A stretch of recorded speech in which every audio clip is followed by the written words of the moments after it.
G'day, It's Monday morning, looking pretty shite outside. Gonna try a different jingle this morning, just to test the water a little bit. No doubt you will be writing in to say you preferred the old one. Alright, here we go. G'day, cunts. G'day, cunts. G'day, cunts. There you go. What do you think of that? Can't say I was ever much of a fan of the Beatles myself.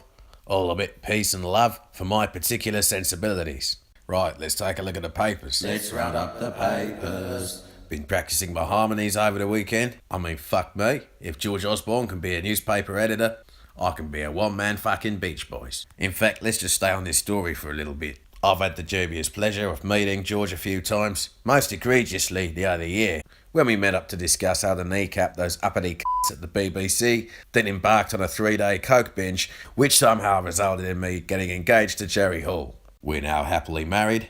Jerry, if you're listening, love you, babe.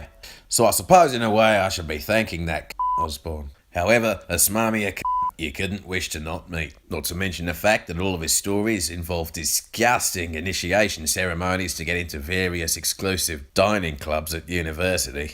We've all heard about the one involving Cameron and the pig's head.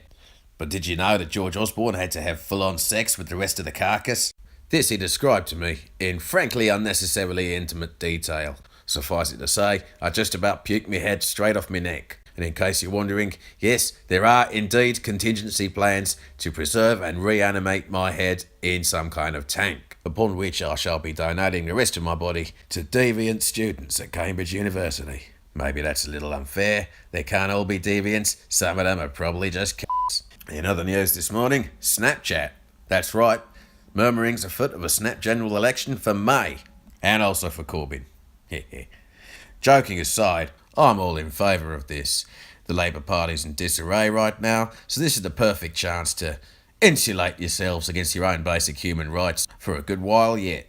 Let's face it, you c***s have had it too good for too long. So listen up, turkeys. Keep voting for Christmas. Vote Christmas, turkey cunts. I mean, Christ on a cruise missile, you c***s really do make it too easy at times. Now, marvel as I once again distract you from the crushing malaise of your own pitiful existence with consummate ease. By which I mean, let's take a look in the sun. Read the sun, cunts. I really do think all that harmony practice has paid off. Wouldn't you agree, cunts?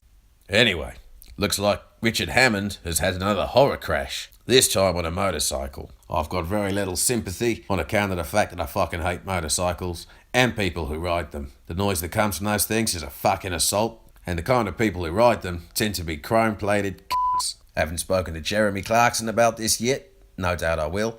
I imagine he'll probably say something like, "Tonight, we'll be visiting Richard the Hamster Hammond in Casualty." That's my impression of the c***. Pretty good, I'm sure you'll agree. Let's see, moving on, we got Downton Abbey's Septimus Sprite. Did I say that right? Okay.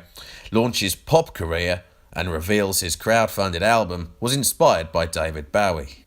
Probably not his intention, but I'm pretty sure that means it's going to die a fucking death. Oh no, I didn't. Oh no, I didn't. Yes, I did. Let's see, Pizza Express is dishing up free dough balls in case any of you are looking to contract bowel cancer. Get on down to Pizza Express. Right, how's this for a headline? I'd love my kids to meet my death row rapist pen pal. It's no helping some Over here we've got a picture of Danny Dyer wearing sunglasses. Says, "What are you covering up there, Danny?" Can't be the fact that he's a total because that's there for all the world to see. Dame Vera Lynn turns 100. Fuck me, she makes me feel like spring is sprung. Piers Morgan is getting a lot of praise apparently for drinking a pint with Stephen Hawking. That's nothing. I played squash with the beat him pretty badly. Weren't so fucking clever then, were you, Professor? Oh yeah, it's the International Day of Happiness today. So, you know, a happy one of those Right, that's your fucking lot. Tune in tomorrow for more good day, But for now, get fucked.